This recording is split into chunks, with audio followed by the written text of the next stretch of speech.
Sometimes you can play the game really well, but if you don't follow the rules, you lose. It's the same way with driving. Break the rules, and you pay, sometimes dearly. So before we get to the finer points of safe driving practices, let's go over the basic rules. They weren't made up yesterday. They are based on over a half-century of experience with roads, the cars that drive on them, the people who drive the cars, and with what happens when things go wrong.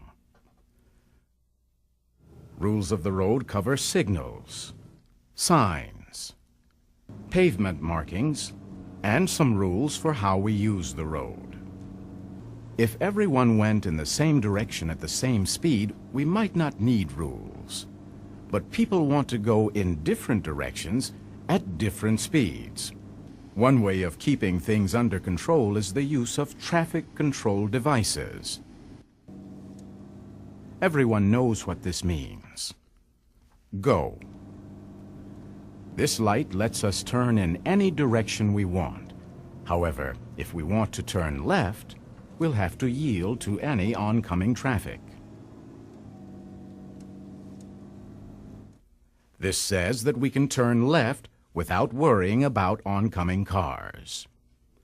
And this means stop, and stay stopped until it says go. At most intersections, it is okay to make a right turn after making a complete stop and making sure that no one is coming. Except where there is a sign prohibiting it. What about this? No, it doesn't mean speed up and try to get through before it turns red.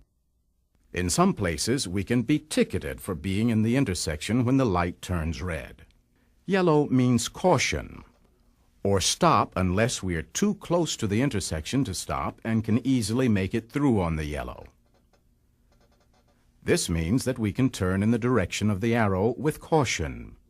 It usually appears just as a green arrow is ending, and we need to give way to any oncoming cars.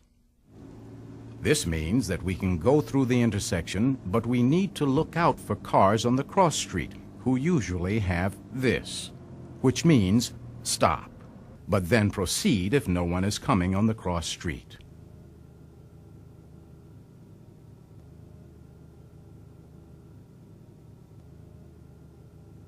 Another way of controlling traffic is with signs that regulate it.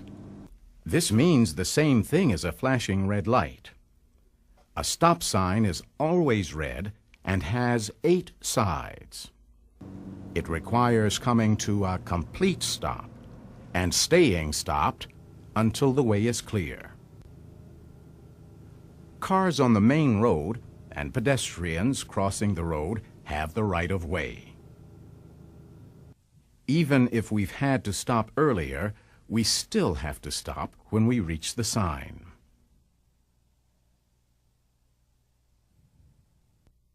Some intersections have a 4-way stop, meaning that both streets have stop signs. The rule here is that the first car to stop is the first car to go. A complete stop means a complete stop. Rolling through a stop sign is a violation. It counts as much as a speeding ticket, and millions are written each year. This is a yield sign. We can tell by the triangular shape even before we can read it. Like a stop sign, it says we have to yield to vehicles on the street that we are approaching. But if no one is coming, we can continue without having to stop. This is a symbol that appears on signs to tell us things we cannot do, like no left turn, or no right turn, or no U-turn. This says that we can't go straight ahead. This sign tells us when traffic on a cross street is permitted in one direction only. Drivers have been known to overlook them. with embarrassing results. This pennant-shaped sign is sometimes used to mark no passing zones. It's usually on the left side of the road so that our view won't be blocked by the car ahead. These signs say which lanes let us go in which direction. This sign regulates speed. Any faster than 35, and we risk a ticket. Signs can also warn us of danger. Most are yellow, which generally means caution, and are diamond-shaped. They have symbols that warn of certain dangers ahead, such as curves in the road, including sharp curves, crossroads, traffic signals, where the road is about to divide, where the one-way street we're on is about to become two-way, where we merge with traffic on the main road, where other traffic merges with us, where the right lane is about to end, and places where pedestrians may cross. This warning sign is shaped like a house and tells us that we're entering a zone where there are likely to be children, like schools and playgrounds. This one tells us where they may cross the street. Some school zone signs flash warnings of lowered speed limits at certain times. What do you suppose this means? Right, the road can be slippery when it's wet. There are many other signs with symbols like these. Most are pretty easy to understand. Orange signs warn of construction zones. People who have to work close to passing traffic require and deserve our close attention. These signs warn of railroad crossings ahead. We're there. Some of these cross bucks have signs saying how many tracks there are. Some signs aren't intended to control traffic, but just give us information, such as which route we're on, and where routes go. Blue signs generally tell us about services. Brown signs generally tell us about places of interest. Another form of traffic control is pavement markings. These mark the edge of the road. White lines separate lanes going in the same direction. We can cross these dashed lines if we need to, but we shouldn't cross these. Yellow lines separate lanes going in opposite directions. We can cross a dashed line to pass another car if there is no oncoming traffic, but we can't cross these. We can't pass here because the solid line is on our side of the road. Now we can.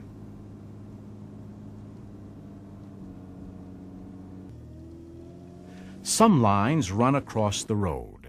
If we have to stop for a red light or stop sign, this line tells us where. And this crosswalk is reserved for pedestrians. It is illegal to enter it if someone is walking or about to walk across it. These are reversible lanes. They allow traffic in different directions at different times and on certain days.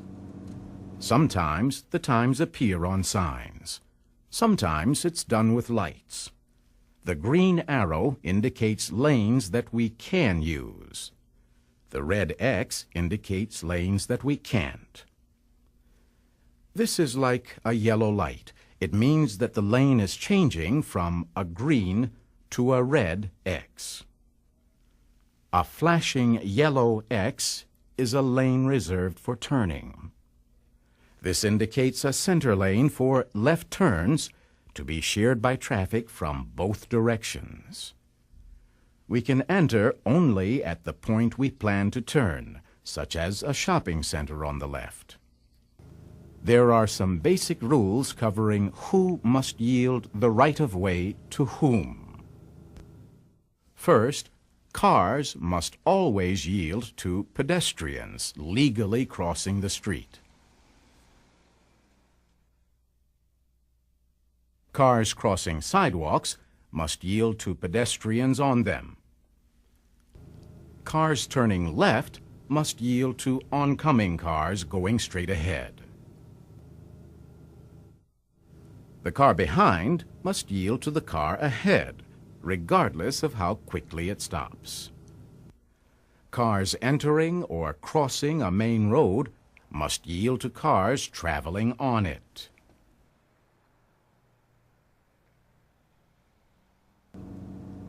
Cars must yield to emergency vehicles with flashing red or blue lights, whether they are approaching from the front or from behind. We need to pull as far off the road as possible. Emergency vehicles need lots of room to maneuver. Finally, cars must yield to school buses stopped to drop off or pick up children. Cars on the other side of the road must stop as well, unless it is a divided highway. And cars must remain stopped as long as the bus is there. Children may cross in front of the bus. There are some rules that regulate the lanes that we can use. Travel lanes are to travel in. It's against the law to stop because we're confused or want to let out a passenger or we're having car trouble. Drivers behind won't expect it. If we have to stop, we pull off the road. Backing in a travel lane is worse than stopping. It's illegal and very unsafe. If we miss a turn, we keep on going to the next street or exit. When we're on roads with more than one lane, we drive in the right lanes and save the left lane for passing. Well, we're finished for the day. No more rules of the road. Well, not exactly. There are rules for parking too. First, get close to the curb, well out of the traffic stream, no more than 2 feet from the curb. Check for signs that limit where and when we may park. Avoid parking near the corner or on a crosswalk. There's usually a sign or painted curb marking. And keep a good distance away from stop signs, as well as fire hydrants. There's usually a sign or curb marking showing where parking is prohibited. Many cities and states have their own individual rules. We can generally find out about these by looking closely at signs posted near where we plan to park. If we don't, we could be in for an unpleasant surprise. These aren't all the rules of the road. There isn't time to include everything, but they are the most important ones and the ones you need to know before you take to the road, which we'll do in the next lessons. The purpose of traffic control devices, whether signs, signals, or markings, is to provide highway users guidelines to behavior and warnings of conditions of increased risk through a uniform system of shapes, symbols, legends, and colors. This uniformity better enables users to predict the actions of other users. Therefore, when any user fails to respond to these devices in the appropriate manner, they and any other users present are exposed to an increased level of risk. When traffic engineers post limits, they consider such things as visibility, what the road is like, and how much traffic there usually is. From these things, they decide how fast you can safely drive. Their signs are easier to recognize. At least these are. But there are some signs that even experienced drivers occasionally mess up on. Let's see if you know all the signs. These are pretty easy. You probably know the sign in the upper left. It means that the right lane is about to disappear. The one in the upper right means there's a steep hill coming up. The one in the lower left means that the surface gets very slick when it's wet. Maybe you can't quite make out that sign at the bottom right. However, the diamond shape means it's a warning of some kind. That should be enough to put you on your toes. Here are some other signs. The one on the left, shaped like a pennant, is a no passing zone. You'll find them posted on the left side of the road. How about the one that is shaped like a little house? You're right if you recognized it as a school crossing zone. The sign on the right? A chevron alignment sign. It means that the curve is sharp. These signs are yellow or yellow-green, and that means caution. Red tells you when you're not supposed to do something. From left to right, these signs mean no right turn, no U-turn, and do not enter the street.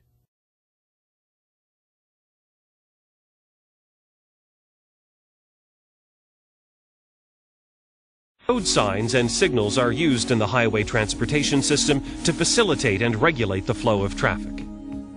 All road users should be perfectly fluent in this language, which uses forms, colors, and symbols to make its terms more easily understood. Regulatory signs tell the road users what they can and cannot do in this specific area of the highway transportation system. Speed limit signs indicate the absolute speed limit for ideal driving conditions. Traffic direction signs in all cases designate the direction of the flow of traffic. An obligatory maneuver sign requires all drivers to proceed in the direction indicated or choice of posted directions.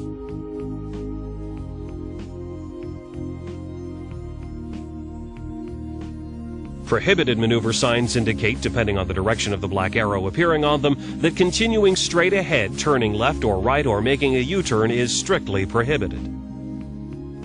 A crossing sign indicates that at the specific spot, a road user may cross the road. An advance regulatory sign is designed to warn drivers of the corresponding regulatory sign ahead. Loss of lane signs announce the closing of one or several lanes on a multi-lane thoroughfare. Merging lane or merging lane reserved for buses signs inform you of the possibility that vehicles may join the flow of traffic by merging from an entrance ramp. When motorists see hill signs, they should check their brakes and prepare to downshift in order to make use of the engine compression on the downgrade.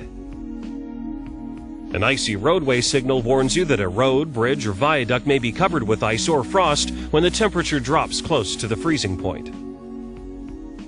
A sign with the word fog and flashing yellow lights warns drivers of the presence of mist ahead. A pavement end sign warns of a change in the road surface ahead. You're advised to slow down before the change occurs to reduce any danger due to the lower traction. A slippery when wet sign warns you of reduced traction when the roadway is wet. In such cases, you're advised to slow down. Construction or temporary signs warn of imminent danger and, in certain cases, regulatory signs ahead. Conditions in the worksite signs inform drivers about the type of work being carried out in the vicinity, the obstacles to expect, and changes in the number or position of lanes. Pavement markings painted on the roadway provide motorists with ongoing directions which are easy to follow. These directions supplement the information provided by road signs and occasionally warn of possible danger ahead. Traffic lights constitute very useful instruments for controlling vehicle and pedestrian traffic. Overhead lane use signals control the use of lanes on bridges, in tunnels, and in places where the traffic may change directions. If your vehicle is not equipped with turn signals or if they're defective, you must use your arm to communicate your intentions.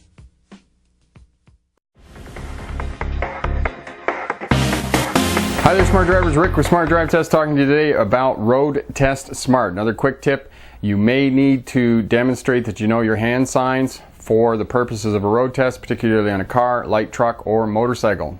Mostly on a motorcycle. They really like quizzing you on your hand signals for a motorcycle.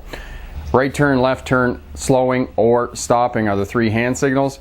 This one's to the right, so think of this as pointing to the other side of the vehicle. Straight out is left. Down is slowing or stopping. You put your arm out the window of the vehicle or on your motorcycle. Obviously you don't have a window on your motorcycle, but on a car, light truck, put your hand out the window and make the hand signals. Up is right, straight out is left, down, slowing or stopping the vehicle. I'm Rick with Smart Drive Test. Thanks very much for watching. If you like the channel, share, subscribe, leave a comment down in the comment section. All of that helps us out. Remember, Pick the best answer, not necessarily the right answer. Have a great day. Bye now.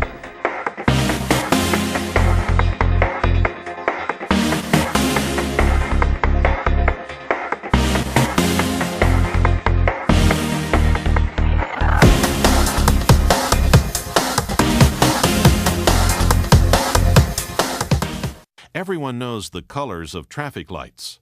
Some drivers get a little confused, however, when they are in the form of arrows. They shouldn't. The meaning is the same. A green arrow means you have been given permission to go in the direction it points, if the way is clear. Traffic that could cause conflict has been told to stop. A yellow arrow means you can proceed cautiously in the direction shown. There may be other vehicles crossing or turning into your path of travel.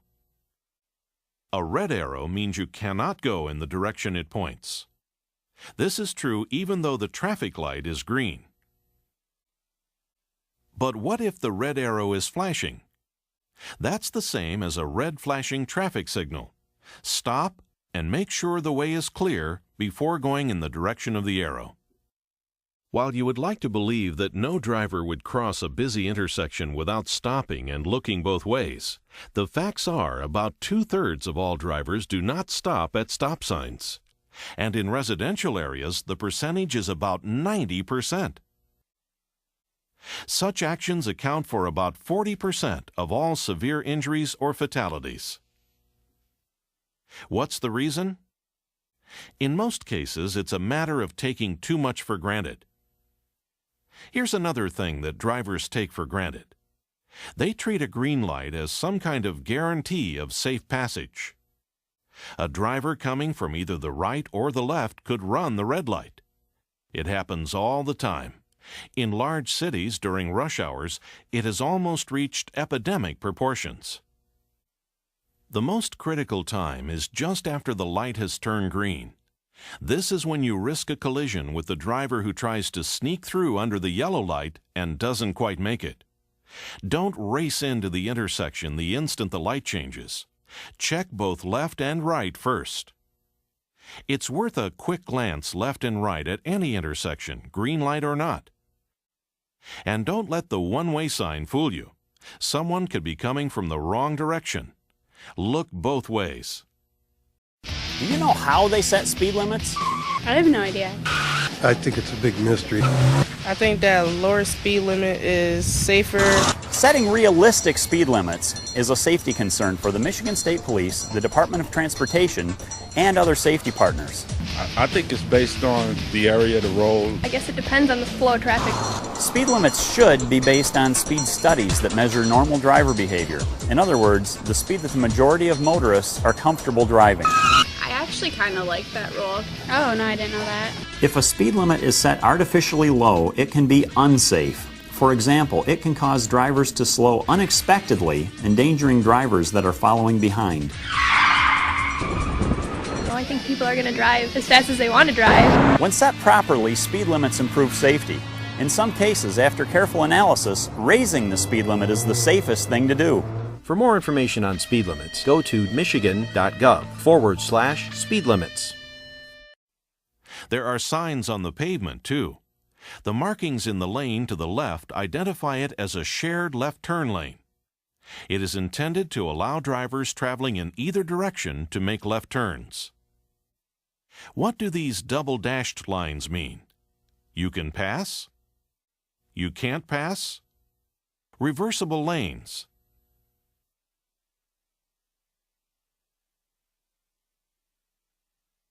Some pavement markings are more familiar than others. Double solid yellow lines mean no passing.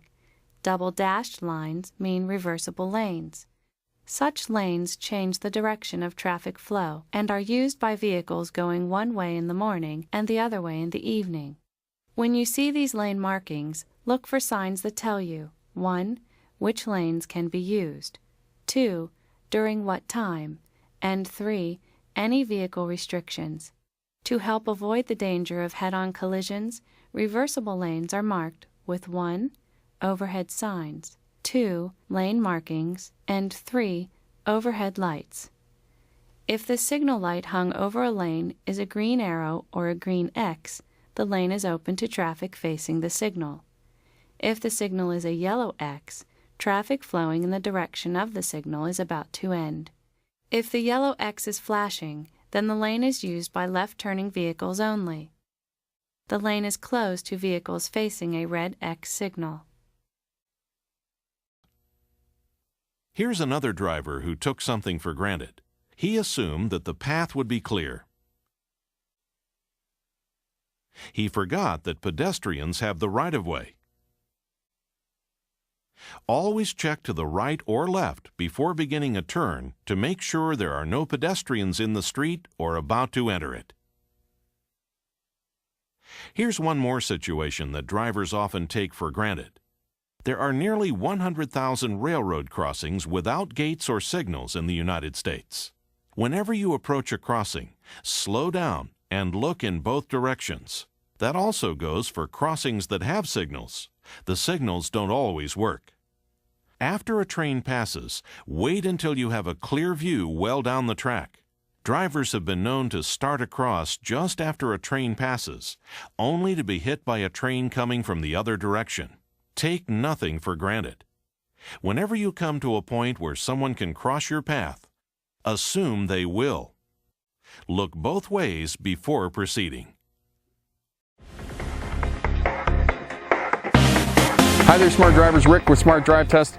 Another quick tip for Road Test Smart. This sign here, the one on the top, is a cautionary sign indicated by its shape of a diamond, black border, yellow background, and the one person in black on it, which is the symbol. The one person in black indicates a playground in the area, which is the playground is right up the street here behind me. There's a pool and a playground and a sports center, baseball diamonds and soccer fields and whatnot. Now, most of the time this is just take note for the driver to be on the lookout for people walking on the roadway and kids and whatnot on the sidewalks playing and those types of things, and kind of being on alert in and around the park area. However, underneath this is a regulatory sign.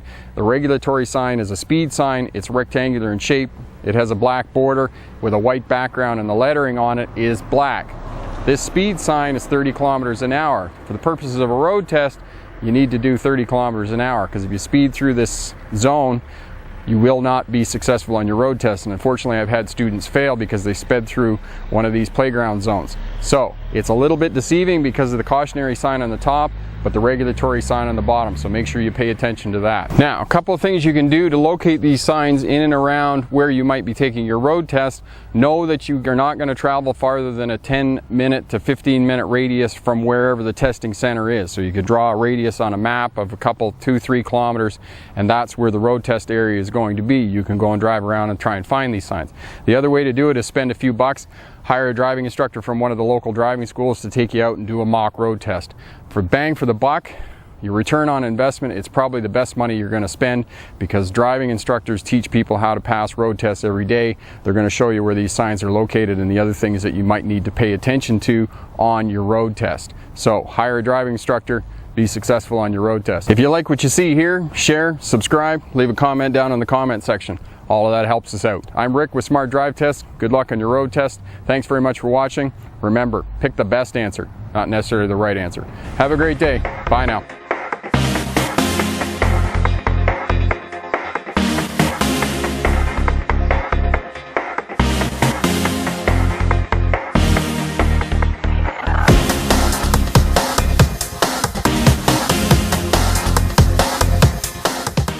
Right-of-way rules determine who yields the right-of-way to others. Still, it's better to avoid a collision than to die for a right-of-way.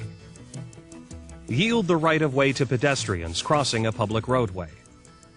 When entering or exiting private property, yield to pedestrians and vehicles traveling on a public roadway. The vehicle that arrives first at the intersection or is already in the intersection should be given the right-of-way.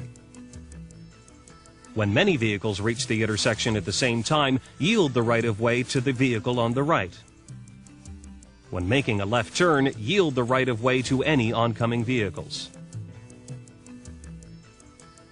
When a school bus turns on its flashing lights or extends its stop arm, stop your vehicle. And do the same when a train nears a level crossing.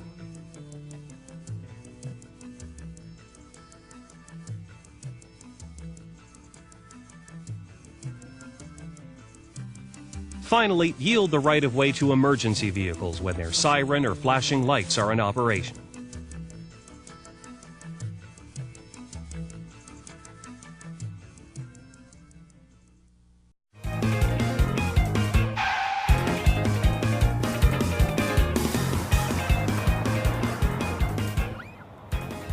Very good.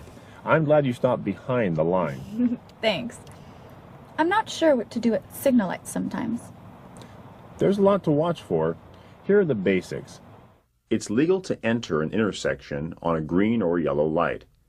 Yellow simply warns you that the light is about to turn red. When you see the light turn yellow, stop if there's enough time to do so safely. It's not legal to enter the intersection after the light turns red. When the light turns green, cross traffic that entered on a yellow light may still be in the intersection. Wait until any vehicles or pedestrians are out of the way before you proceed. Besides signal lights, there are turn arrows. Green arrows indicate a protected turn. That means other traffic stops for you. After checking that cross traffic and pedestrians have cleared the intersection, you can turn when the light is green. If there is no arrow, obey the signal light and wait for oncoming traffic to clear before proceeding. If you have a green arrow on a right turn, again, you have the right-of-way. You do not need to stop if the intersection is clear and it is safe to turn, even if the lights for the through direction are red. At most intersections, you can make a right turn on a red light after making a complete stop. Stop behind the line first, then slowly pull ahead to check for traffic. This is also true for multiple lane right turns. Be sure to remain in the same lane you start from. Sometimes you cannot turn right on a red light. Whenever there's a sign or a red turn arrow, wait for a green light before turning right. A few other things you should know about signal lights. Flashing yellow lights means slow down but don't stop. Watch for cars on either side and enter cautiously. Flashing red lights, or no lights at all, as in a power outage, are the same as a stop sign controlled intersection. Be sure you come to a complete stop and follow the same right-of-way rules. In congested traffic, make sure you can get all the way through the intersection before entering. You can get a ticket if you block traffic in an intersection after the light in your direction turns red.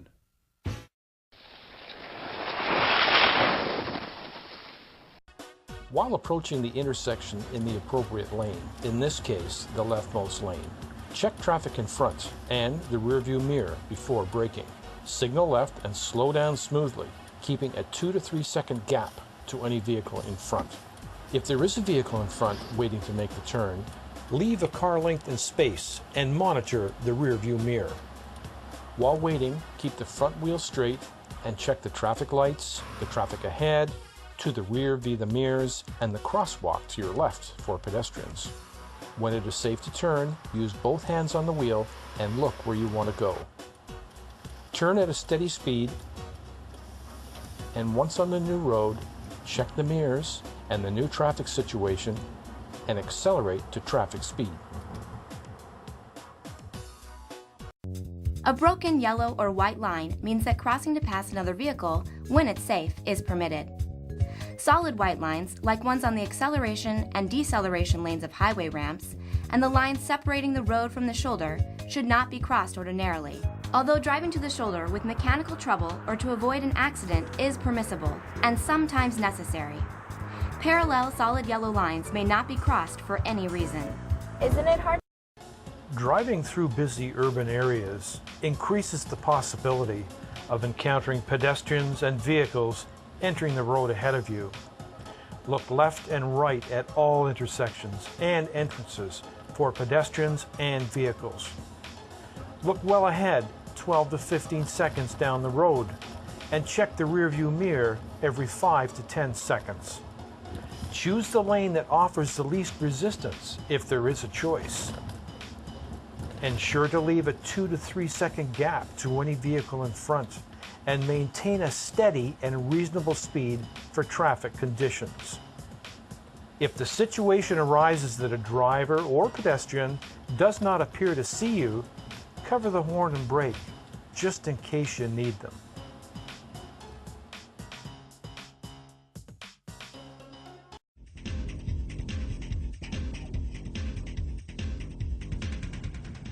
One of the best ways to avoid an accident is to let other drivers know what you're going to do before you do it. Use your turn signals every time you make a turn, merge into traffic, change lanes, or pull out from a curb. Signal about 5 seconds ahead of time.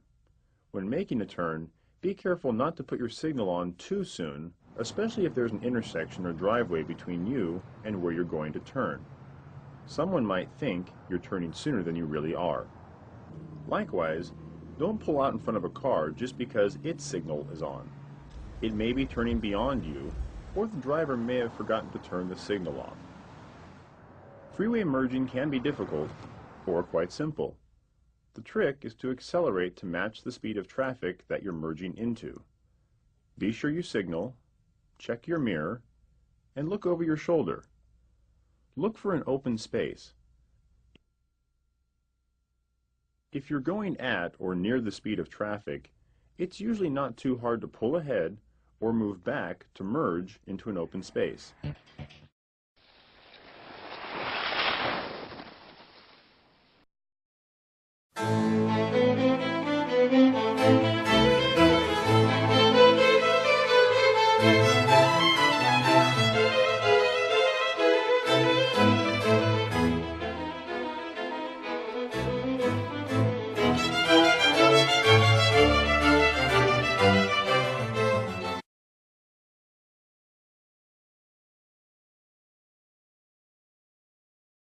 In today's fast-paced world, driving a motor vehicle is often taken for granted.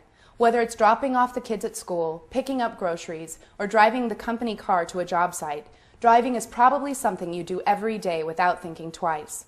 You may not know this, but driving is one of the most dangerous tasks you will ever engage in. Accidents involving motor vehicles are the #1 leading cause of accidental death in the United States.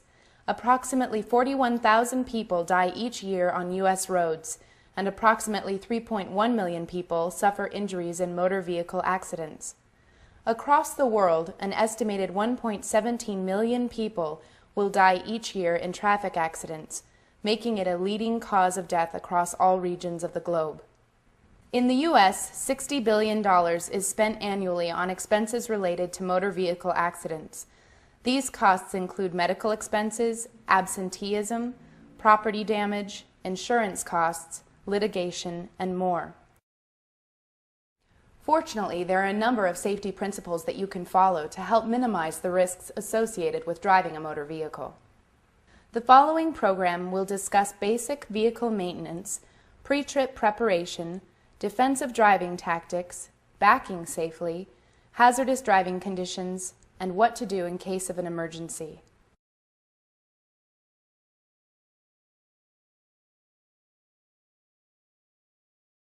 Performing basic vehicle maintenance can reduce the risk of accidents. Check the tire pressure with an air gauge. Underinflated tires can increase the risk of tire failure and lead to poor response times when steering, braking, and accelerating. Air gauges are cheap and can be purchased at nearly any gas station or convenience store. The correct air pressure for your vehicle's tire is usually found inside the driver's door frame or along the inside edge of the driver's door. Check to make sure there is proper tread on your car's tires. While different tread depths are considered acceptable for different types of tires, a basic rule of thumb involves sliding a penny into the center tread with Lincoln's head pointing down at the tire. If you can see Lincoln's entire head, the tread is too short to be safe and the tire should be replaced.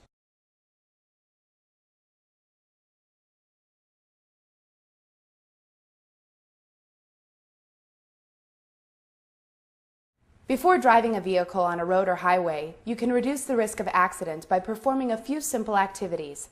In the case of a minor accident, flat, or emergency, being prepared can mean the difference between a minor hassle and a major headache. It is wise that before embarking on your journey, you equip your vehicle with basic emergency equipment. A spare tire, flare, tire jack, flashlight, and an air pump are essential tools in the case of a tire mishap.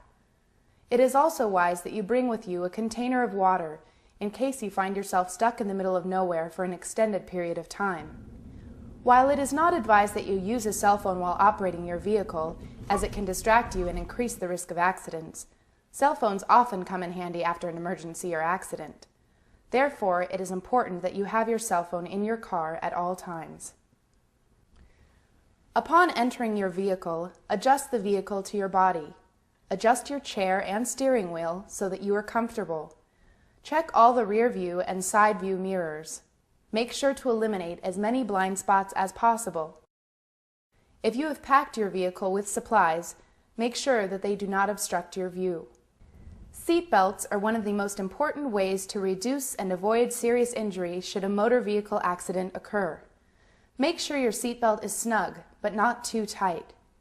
Remember to fasten your seat belt every time before you drive, and to keep your seat belt fastened throughout your journey, even if it is just to the corner store.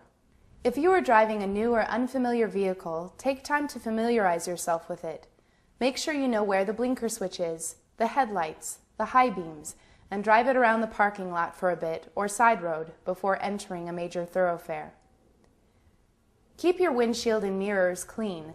Debris on your windshield will make it more difficult for you to see. Make sure you are mentally prepared to drive. If you are tired or fatigued, maybe now isn't the best time to drive. If you are angry or upset, refrain from driving. Finally, never enter a vehicle while intoxicated. Driving while intoxicated or under the influence of an illegal or prescription drug is one of the surest ways to increase your risk of becoming involved in a motor vehicle accident.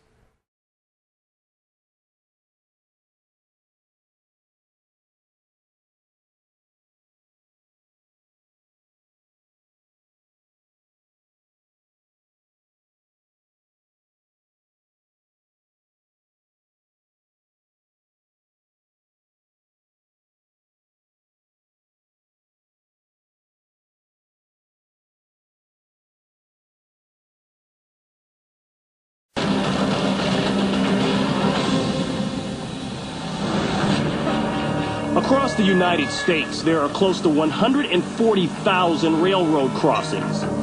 In the state of Illinois alone, there are nearly 10,000. Despite the danger, drivers often ignore warning signs and train horns in hopes of beating the train across the tracks.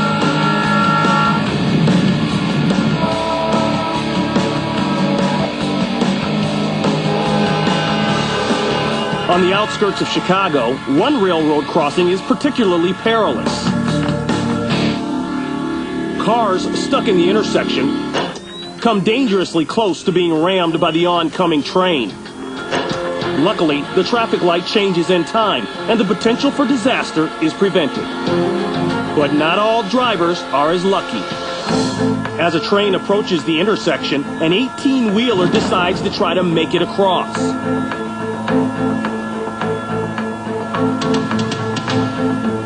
It looks as if the truck is in the clear, but the line of cars backed up at the traffic light forces it to stop as a 118-car freight train bears down.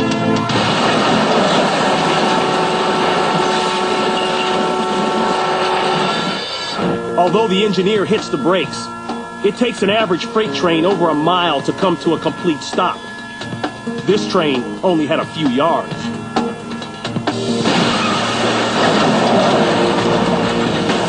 The truck jackknifes and plows into the vehicles in front of it. The impact is so strong that cars are literally stacked on top of one another. In all, 8 cars are damaged, but thankfully no one is seriously hurt. Because trains are so large, they can appear to be traveling slower than they actually are. This illusion fools many drivers into thinking they can make it when they can't.